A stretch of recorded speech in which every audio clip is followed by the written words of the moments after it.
पांडवों को। मित्रों, आप सब ने हिंदू पौराणिक कथाओं से जुड़े कई अद्भुत अस्त्र शस्त्र के बारे में सुना होगा, परंतु आज हम किसी अस्त्र शस्त्र नहीं बल्कि एक ऐसी मणि के बारे में आपको बताने जा रहे हैं जो महाभारत के एक मुख्य किरदार अश्वत्थामा के मस्तिष्क पर स्थित थी और जिसके आगे बड़े बड़े अस्त्र शस्त्र भी निष्प्रभावी हो जाते थे। आखिर क्या थी इस मणि के पीछे की पूरी कहानी और आखिर अश्वत्थामा को यह मणि कहां से मिली, जानेंगे आज की इस वीडियो में। नमस्कार और स्वागत है आपका प्रभु गाथा में।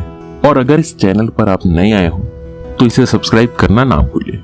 महाभारत से कुछ वर्ष पहले की बात है। गुरु द्रोणाचार्य अपनी पति कृपि संग भ्रमण करते हुए हिमालय पहुंचे। वहां पर रुककर दोनों ने तमसा नदी के निकट भगवान शिव को प्रसन्न करने के लिए वहां स्वयं से उत्पन्न हुए एक शिवलिंग का नाम तपेश्वर था, उसकी कड़ी तपस्या करी। उनकी इस कठिन तपस्या को देखकर एक दिन भगवान शिव प्रकट हुए और वरदान दिया कि आज से कुछ समय बाद आपको एक तेजस्वी पुत्र की प्राप्ति होगी जिसमें मेरा अंश रहेगा। फिर कुछ समय बाद द्रोणाचार्य की पत्नी कृपि ने एक तेज पुरुष को जन्म दिया। जन्म लेने के तुरंत बाद उस शिशु के कंठ से हिनहिनाने की ध्वनि हुई, जिस कारण से उस बालक का नाम अश्वत्थामा पड़ गया। और जन्म के समय से ही अश्वत्थामा के माथे पर दिव्य और अद्भुत मणि विद्यमान थी जो उसे दैत्य, दानव, शस्त्र, व्याधि, नाग आदि से भय रखती थी। इस मणि के कारण ही पर किसी अस्त्र या शस्त्र का असर नहीं होता था। मित्रों, अश्वत्थामा के पिता द्रोणाचार्य ने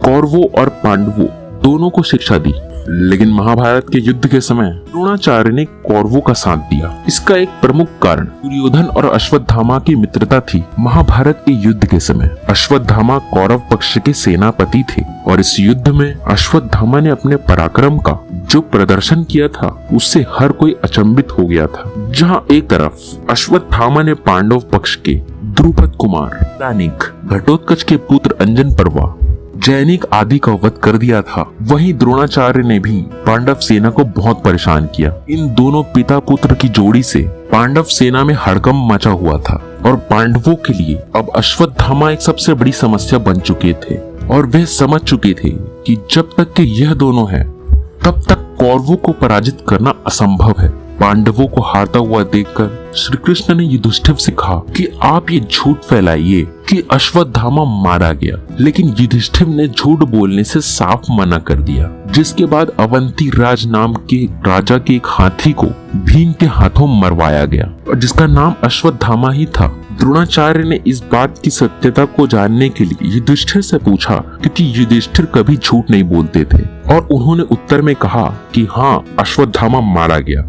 लेकिन हाथी अश्वत्थामा मारा गया बोलते ही श्री कृष्ण जी ने शंख बजाना चालू कर दिया, जिससे कि द्रोणाचार्य आगे की बात ना सुन पाए। इतना सुनते ही अश्वत्थामा दुखी होकर अपना हथियार नीचे रख दिए और गुरु द्रोण को निहत्था जानकर द्रौपदी के भाई धृष्टद्युम्न ने तलवार से उनका वध कर डाला। गुरु द्रोण की हत्या हो जाने के बाद पांडवों की जीत मानो निश्चित थी, लेकिन पिता की इस प्रकार की गई हत्या के नाम से पुत्र तिलमिला उठा और उसके अंदर प्रतिशोध की ज्वाला भड़क उठी।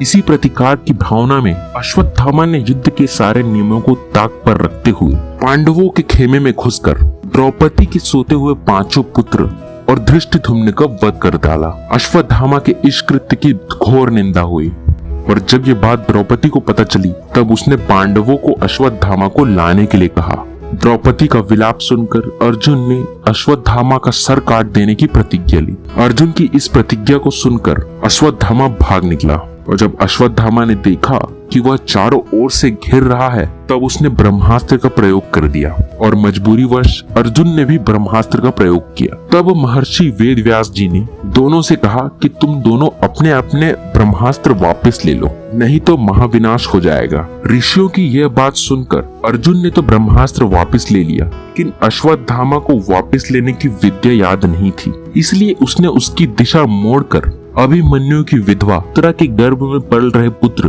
परीक्षित की ओर मोड़ दिया, पर भगवान श्री कृष्ण ने अपने प्रताप से उसकी रक्षा कर ली। इसके बाद भगवान कृष्ण अश्वत्थामा पे अत्यधिक क्रोधित हुए और अर्जुन को आदेश दिया कि तुम अपने तलवार से इसके केश काट दो, इसके मस्तक पे लगी ये अद्भुत मणि भी निकाल लो।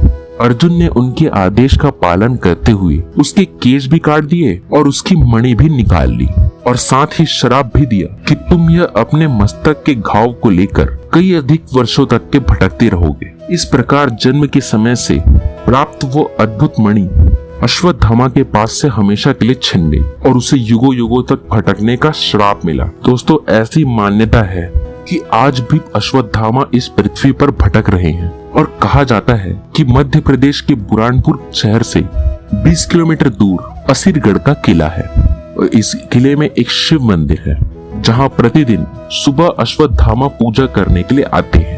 इतना ही नहीं, कई लोगों ने उन्हें देखने का भी दावा किया है, लेकिन अभी तक इसका कोई पुख्ता सबूत नहीं है। अश्वत्थामा की मणि कहाँ गई, इसका उल्लेख हमें कहीं नहीं मिलता। एक दावे के अनुसार वह मणि ब्रह्मांड के 5वें आयाम में है, लेकिन इसका भी कोई ठोस सबूत नहीं है। तो दोस्तों, ये थी अश्वत्थामा की मणि की पूरी कहानी। उम्मीद करता हूँ आपको हमारी आज की ये वीडियो पसंद आई होगी और वीडियो अच्छी लगी है तो इसे लाइक करने के साथ साथ अपने रिश्तेदारों और मित्रों के साथ जरूर शेयर करें। और आप चैनल पे अगर नए आए हो तो इस चैनल को सब्सक्राइब करना ना भूलें।